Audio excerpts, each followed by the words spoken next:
Dan saya Wisatun Hasanah. Dan saya Nofis Santi. Saya Alfiana Nurizaki Musa. Nah, di konten kita kali ini kita akan melakukan praktikum dengan menggunakan sperma awetan. Sedangkan sistem produksi tersebut adalah sistem yang menghasilkan gamet, jantan atau betina agar makhluk hidup dapat menghasilkan keturunan berikutnya melalui fertilisasi. Dan di sini di sistem produksi ini kita mengetahui sistem reproduksi pria dan sistem reproduksi wanita. Di sistem produksi ini kita belajar tentang spermatogenesis dan oogenesis dan kelainan-kelainan yang ada pada sistem reproduksi. Nah, di struktur sistem reproduksi pada pria, bagian dalamnya ada testis, epididymis, vas deferens, kelenjar kelamin, saluran ejakulasi dan urethra. Dan di bagian luar ada skrotum dan penis. Dan untuk sistem reproduksi pada wanita, bagian luar ada mons pubis, labium majora, klitoris dan himen. Dan bagian dalam ada ovarium, fimbriae, ovidum, uterus, cervix, dan vagina. Baik teman-teman, lanjut saja kita langsung ke untuk mempersingkat waktu, langsung saja kita praktikum menggunakan sperma awetan dan ovarium. Oke guys. Jadi di sini kita punya mikroskop dan awetan, preparat awetan. Tapi kita hanya menggunakan sperma dan ovarium. Ini tuh preparatnya ya guys. Kemudian langkah selanjutnya, hidupkan mikroskop. Terus kita ambil sperma awetan di meja preparat. Letakin dengan benar ya guys. Kita atur tingginya menggunakan revolver. Pastikan tepat dengan mata ya.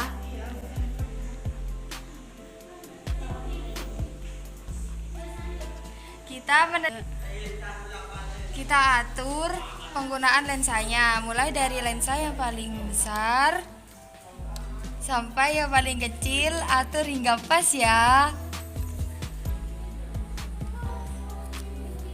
Jadi kita lihat ya hasilnya. Jadi ini adalah hasil praktikum dari spermatozoa, di mana kita lihat terdapat jelas kepala dan ekor. Dapat kita lihat bentuk dari sperma pada gambar ini. Yang di sebelah kanan terdapat sperma yang tidak normal dan beberapa juga yang normal. Ada beberapa kondisi yang terangkai dengan ketidaknormalan kondisi sperma seperti aspermia, yaitu kondisi sperma yang tidak ditemukan sama sekali di dalam air mani, dan astenospermia, yaitu jumlah sperma yang mampu bergerak hanya sekitar 40% dari keseluruhan isi sperma. Dan yang ketiga, teratozospermia, yaitu lebih dari 40% sel sperma bentuknya tidak normal. Sperma yang normal memiliki bentuk kepala yang oval dan ekor yang panjang. Bentuknya yang tidak sama dengan sperma normal tersebut dianggap sebagai sperma yang tidak normal. Sperma yang terbentuk tidak normal akan mempengaruhi geraknya dan pergerakannya menjadi kurang baik. Dan yang keempat, oligostenospermia, yaitu pergerakan sperma dianggap kurang baik dan jumlahnya tidak lebih dari batas normal. Dan yang terakhir, mycosospermia, yaitu ditemukannya sperma yang tidak hidup.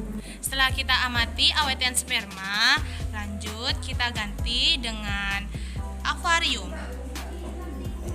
Langkahnya sama seperti yang tadi ya teman-teman. Kita atur terlebih dahulu agar penempatannya pas. Lanjut kita teliti menggunakan lensa. Nah, ini adalah hasil dari praktikum ovarium. Di sini terdapat kelenjar uteri dan endometrium. Endometrium adalah lapisan terdalam dari rahim atau uterus. Di samping itu, endometrium ini menjadi tempat menempelnya ovum yang telah dibuahi. Maka dari itu, endometrium merupakan salah satu organ vital dalam sistem reproduksi wanita yang berperan penting dalam siklus menstruasi dan masa kehamilan. Endometrium terbentuk dari jaringan-jaringan yang terangkai dari lapisan dinding rahim, dari lapisan terluar hingga terdalam.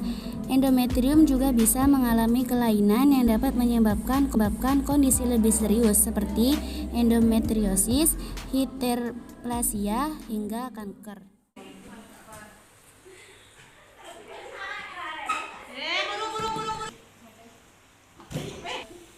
Cukup sekian praktikum dari kami. Kurang lebihnya mohon maaf.